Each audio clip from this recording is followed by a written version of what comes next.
আসসালামু আলাইকুম আমার প্রিয় বন্ধুরা, সবাই কেমন আছেন? তো আমার ইউটিউববাসী বন্ধু ভাই ব্রাদার যারা আছেন সবার কাছে আজকে নতুন একটা বিষয় নিয়ে আপনাদের মাঝে আমি একটা কথা বলবো। তো এইটা নিয়ে আমার ভিডিওতে আসছি। তো আমার সাথে আছে আমার এক ভাই, বড় ভাই, ব্ল্যাক ডায়মন্ড আরিফ ভাই। আপনাদের আগেও হয়তো একবার পরিচয় করে দিছি। তো ভাইয়ের কাছে কিছু প্রশ্ন আছে, এই প্রশ্নগুলো আমি করব, দেখি আমার প্রশ্নের উত্তরগুলো ভাই কীভাবে দেয়। তো ভাই আসেন আমাদের ক্যামেরার সামনে। আসসালামু আলাইকুম। ওয়ালাইকুম সালাম। তো ভাই আপনার কাছে আমার একটা প্রশ্ন। তো আপনি তো দীর্ঘদিন গ্রামে ছিলেন, জি তো গ্রাম থেকে যে এখন আপনি ঢাকা শহরে আসছেন, এই যে কাজকাম করতেছেন, তো এটার পার্থক্যের অনুভূতিটা কি আপনি একটু আমারে বলতে পারেন? হ্যাঁ, অবশ্যই বলবো। শহর আর গ্রামের মধ্যে পার্থক্য হচ্ছে, ঢাকা শহরে সবাই ব্যস্ত মানুষ, সবাই সবার চিন্তা ভাবনা চেতনা নিয়ে থাকে।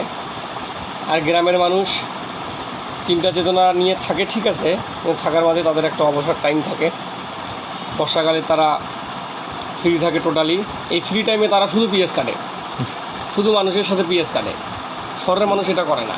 শহরের মানুষ নিজেদের পরিশ্রম মেধা দিয়ে উপরে ওঠার শিখরে যায়।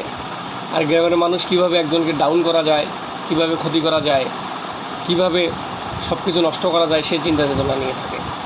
তো গ্রাম আর শহরের মাঝে আমি নিজের অভিজ্ঞতা থেকে একটুকুই পার্থক্য দেখলাম। গ্রামের ভাই ব্রাদার আত্মীয় স্বজন যারা আমারই ছিল, ধরেন অনেক সময় অনেকবার হাজারো সময় পাশে থাকার পরেও যখন স্বার্থ শেষ হয়ে যায় তখন তাদেরকে আর পাশে পাই না। আর শহরের মানুষ প্রয়োজন থাকলেও খোঁজ নেয়, প্রয়োজন না থাকলেও খোঁজ নেয়, কারণ শহরের মানুষ ব্যস্ত মানুষ।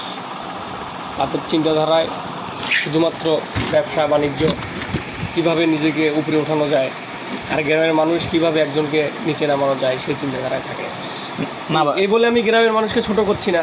গ্রামের অনেক মানুষ আছে ভালো, হ্যাঁ, সেটা হয়তো বা শতকরা আপনারা 30% পাবেন।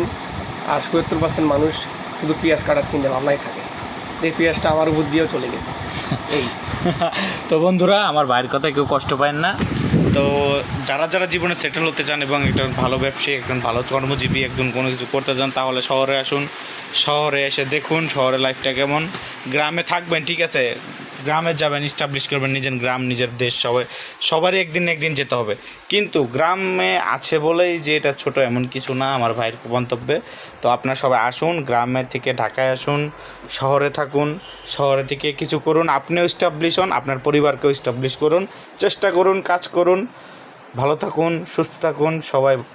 আমার ইউটিউব চ্যানেলকে সাবস্ক্রাইব করবেন।